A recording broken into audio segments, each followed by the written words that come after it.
Hey you guys, I just wanted to do a quick video because it's been a few days. I've been really busy and I finally have my wheels back. Yay!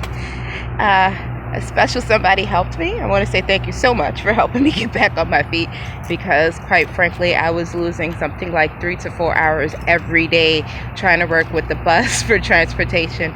So now I can get back to actually coming to the garden regularly and having enough time to get at least 2 projects done instead of just one. But I wanted to show you guys a little bit of a quick thing that I've done, and also show you one of the things that I did when I started remediating this garden, which has turned into a bit of a problem. Now, when I took over the garden, I tested the soil and I found out that it was contaminated with lead and heavy metals. And to say that it was a 30-year-old garden, I couldn't believe that this was an issue. But as it turns out, this is a problem with every last single community garden all around the world. And as usual, in America, we're a little late to the game as far as identifying the problem and addressing it. But one of the main things that I did in order to remediate the soil was I did lasagna composting, which included cardboard on the garden floor in order to separate the contaminated soil from the new floor that I put down, made up of wood chips, cardboard, coffee grinds, and compost. What this did and what it was supposed to do was allow us to grow directly in the soil, even though we were still waiting for the, shall we say, indigenous microorganisms to actually eat up the contaminants in the soil. But one of the biggest problems that I did when I did this is that I took the cardboard boxes and I was lazy, y'all. I didn't take the tape off of the boxes. And what I'm finding now and what is becoming a problem for me now is that the tape is a nuisance. And it's like my one big project all throughout the garden where I find a lot of tape which needs to be pulled up. So I want to show you this because quite frankly this is one of those things that everybody should do to alleviate their soil, because this is a problem everywhere, not just the community gardens, not just in New Orleans, but all over the place. If you live near a former industrial site, if you live near a site that has been flooded with all of the rain damage, you're gonna have heavy metal contamination. So I'm about to step on the ground right quick. So, well, I'm getting all up close and personal. The mint is in my nose. So if you'll see here, this is the tape. And this tape is from the boxes. Now, you know, when you get a cardboard box, they use the cellophane tape to hold it all together and everything else. And I was like, well, you know, nowadays they make cellophane tape that's supposed to be biodegradable. I'm not really going to worry about it right now. Well, I should have worried about it. Hold on, I'm trying to balance this. There we go. I should have worried about it, but I didn't. And so now this is what's happening. This is not a bad problem. It's just more of an eyesore. And if you'll see, this is my chocolate mint.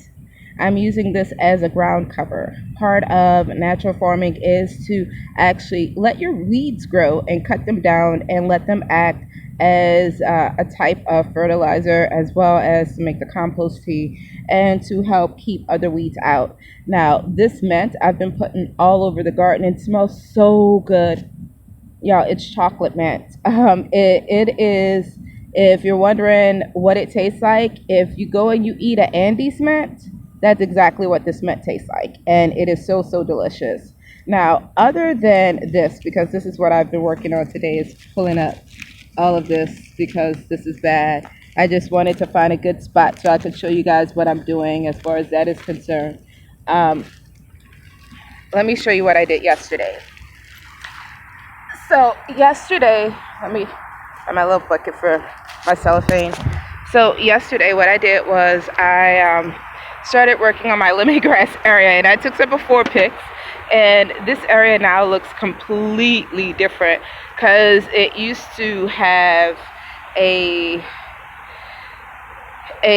plot which was made from cement. Sorry, I'm itching for being underground. So it used to have a plot which was made from cement and cement cinder blocks, and I took that apart and I made a border. Oh gosh, I think a mosquito bit me on my leg because I'm like itching like I don't know what. But I did the cinder block so that we could actually free grow without worrying about anything during the remediation. And now that it's just me in the garden and I'm having a hard time as far as finding people to help me keep things up, to pull weeds and so forth, I am transitioning into a full-scale urban farm. This is not what I wanted to do. This was not the project that I thought I was taking on, but oh well, somebody has to do it. And also, we need to learn how to grow. We really, really do. So, anyways, I took down this plot, and if you'll look over here, it looked like this plot here. Let's see. You'll see. It's a decent sized plot. And I took it apart. And what I ended up doing was using the cinder blocks to make a divider between the fence line and where my new plot will be.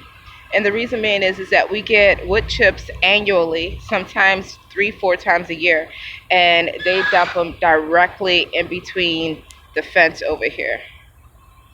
Right there. Oh wait, no. Right there. It comes through that fence and it gets dumped right here on the other side. So I put up a divider just so we can know. And also, I'm just amazed by how much new soil I've built up over the last few years. And if you're wondering what I mean by that, take a look down here. I'm going back down again, y'all.